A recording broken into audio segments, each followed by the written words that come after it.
पूर्व राष्ट्रपति प्रणब मुखर्जी को देश ने दी अंतिम विदाई। दिल्ली में राजकीय सम्मान के साथ हुआ अंतिम संस्कार। देश में 7 दिन का राष्ट्रीय शोक। भारत चीन बॉर्डर पर अभी नहीं सुधरे हालात, दोनों ओर से सेना की तैनाती। बातचीत के जरिए सुलह की कोशिश।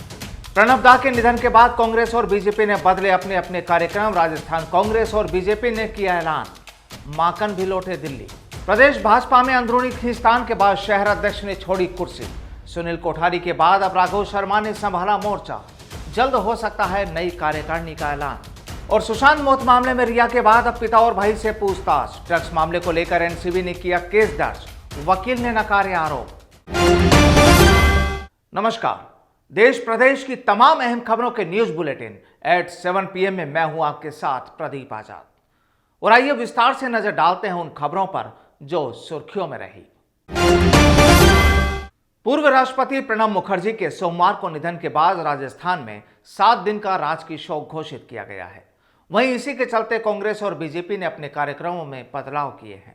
पीसीसी चीफ गोविंद सिंह डोटासरा के मुताबिक कांग्रेस का फीडबैक कार्यक्रम 1 सप्ताह के लिए स्थगित कर दिया गया है। ऐसे में अब 8 सितंबर को जयपुर और 9 सितंबर को अजमेर संभाग का कार्यक्रम होगा। वहीं अब प्रदेश कांग्रेस प्रभारी अजय माकन भी वापस दिल्ली लौट गए हैं।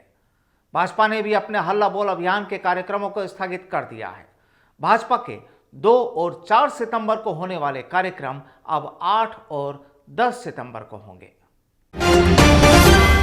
राजस्थान में कांग्रेस के साथ ही अब भाजपा में भी खींचतान नजर आने लगी है और अंदरूनी फूट भी जग जाहिर होने लगी है। सोमवार को भाजपा जयपुर शहर अध्यक्ष को बदल दिया गया और सुनील कोठारी के इस्तीफा देने के बाद अब राघव शर्मा को जयपुर शहर का अध्यक्ष बनाया गया है। आपको बता दें कि सुनील कोठारी 10 महीने में भी कार्यकारिणी का ऐलान नहीं कर पाए थे। वहीं राघव 10 साल पहले भी जयपुर शहर अध्यक्ष रह चुके हैं। मंगलवार से शुरू हुई जेईई और नीट की परीक्षाओं के लिए गहलोत सरकार ने परीक्षार्थियों के परीक्षा केंद्र तक जाने के लिए निःशुल्क यात्रा करवाने का बड़ा फैसला लिया है। यह सौगात राजस्थान रोडवेज और जयपुर बस की तरफ से दी गई है। परीक्षार्थियों को एडमिट कार्ड दिखाने पर परीक्षा केंद्र तक जाने और वापस लौटने के लिए निःशुल्क यात्रा की सुविधा दी जाएगी। जयपुर में लोकल आवागमन के लिए एडमिट कार्ड दिखाने पर 1 से 6 सितंबर तक यह सुविधा चालू रहेगी।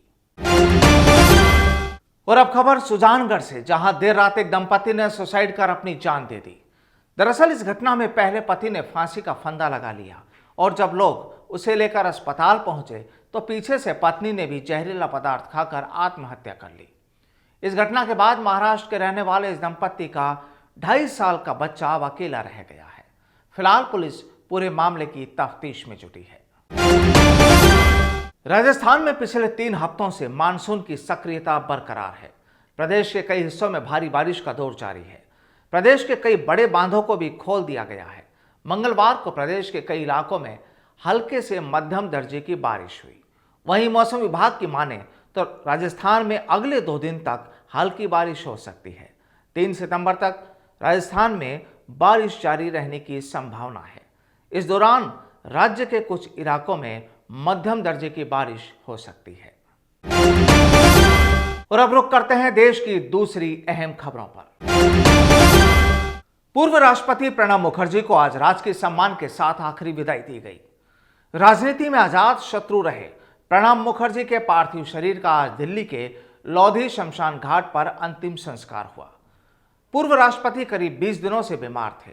सोमवार को उनकी तबीयत ज्यादा बिगड़ी और उन्होंने 84 साल की उम्र में अंतिम सांस ली।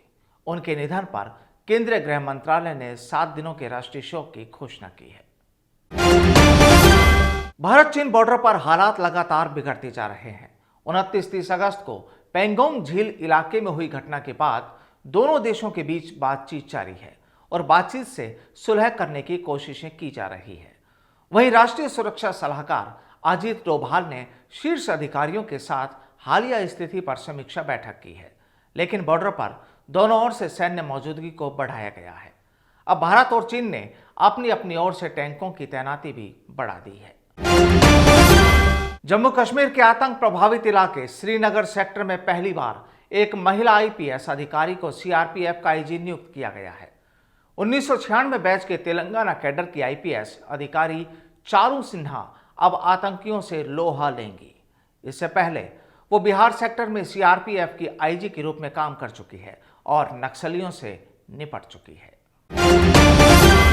देश में कोरोना संकट में अर्थव्यवस्था को लेकर कांग्रेस लगातार मोदी सरकार पर हमलावर है। पहली तिमाही के जीडीपी आंकड़ों को लेकर प्रियंका गांधी ने मोदी सरकार को घेरा है। प्रियंका गांधी ने देश की गिरती अर्थव्यवस्था को लेकर पीएम पर जमकर निशाना साधा है। साथ ही कोरोना संकट के दौर में जारी पैकेज की तुलना हाथी के दांत से की है। उन्होंने कहा कि बीजेपी की सरकार ने अर्थव्यवस्था को डुबो दिया है। आज से थर्मल चेकिंग, सेंटर पर सैनिटाइजेशन और सोशल डिस्टेंसिंग के बीच देश भर में जेईई की परीक्षा शुरू हो गई है। आपको बता दें कि इस परीक्षा का वक्त 3 घंटे तय किया गया है। दरअसल जेईई और नीट के लिए होने वाली प्रवेश परीक्षा का आज पहला दिन था, जिसके लिए देश भर में करीब 660 परीक्षा केंद्र बनाए गए और सेंटर पर कोरोना के खतरे को रोकने के पुख्ता इंतजाम किए गए हैं। सुशांत मौत मामले में रिया चक्रवर्ती से 4 दिनों की पूछताछ के बाद आज रिया के पिता और भाई से पूछताछ की गई। इस मामले में सीबीआई के अलावा ईडी और नारकोटिक्स विभाग भी पूछताछ में जुटा है। सीबीआई को ड्रग्स के इस्तेमाल को लेकर कई सबूत मिले हैं, जिसके बाद रिया के खिलाफ नारकोटिक्स कंट्रोल ब्यूरो ने क्रिमिनल केस दर्ज कर लिया है। वहीं रिया चक्रवर्ती के वकील सतीश मान शिंदे का कहना है कि रिया चक्रवर्ती ने कभी भी ड्रग्स का सेवन नहीं किया है। और आज के बुलेटिन में फिलहाल इतना ही। मुझे दीजिए इजाजत। नमस्कार।